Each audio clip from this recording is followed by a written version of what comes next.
Lakas mo yung boses mo na. Everybody, 5. Nagpapabasa ako. Recess po, manahimik. Bata. Oh, mas mabilis na. Masaya. Lakasan mo ang boses mo na. Masaya. Bata. Yan, very good. May piso. Dito. Huwag kang manghula. Sa.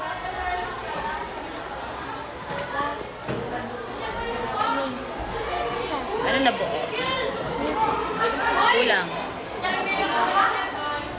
Pasok na. Everybody, 5. Lakas mo pa. Dapat mas malakas sa bunganga nila. May. Yan. Sa. Sa. Mesa.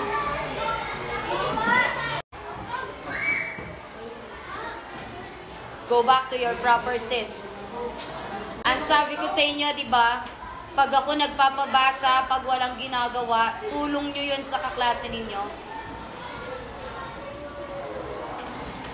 O gusto nyo kayo yung magpabasa sa kaklase ninyo?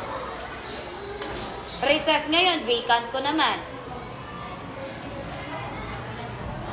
Sabi ko sa inyo, walang gumagala, walang naglalaro, walang umuupo dito. Ang upuan, laging ayusin. Sige, umidlip kayo. Mag-nap kayo. Sige, nak. Very good na. Galingan mo pa. Lakas, yung tulad kaninang ginawa mo. Sabi mo kanina. Buuin mo. Kasama mo to. Kung ano yung nasa unahan, isama mo. O, ikaw.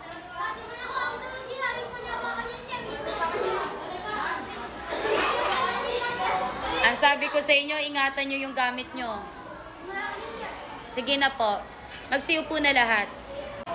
Ha? Sira na talaga. Tapos ikaw namimintang ka naman. Basta, huwag nyo pong hawakan pag hindi sa inyo. Naintindihan? Sige, 5 ulit. Arene, lang maririnig. Kayo ba, nag-aalaga kayo ng kapatid nyo? Nagbabantay kayo ng kapatid nyo? Pero hanggang sa gabi, nagbabantay ba kayo? Iba-iba kayo ng buhay, tandaanan nyo yan. Hindi kayo pare-parehas ng buhay. Yung iba sa inyo, kulang ang tulog. Ang iba sa inyo, sobra-sobra. At ang iba sa inyo, kulang ang tulog dahil sa pagpupuyat. Pwede bang mahiya kayo sa isa't isa? Manahimik. Reni nga anak, Reni. So, sobra. Binigyan kayo ng time, mag-nap. Mag-nap kayo habang wala yung teacher nyo. Tapos mamaya, habang nagtuturo yung teacher, dun kayo natutulog. Sige, anak, ulit. Oh, yun. Oh, nabuo. Yun. Dapat, nak, mas mabilas na. Sina. Again. Sina. Oh, ulit.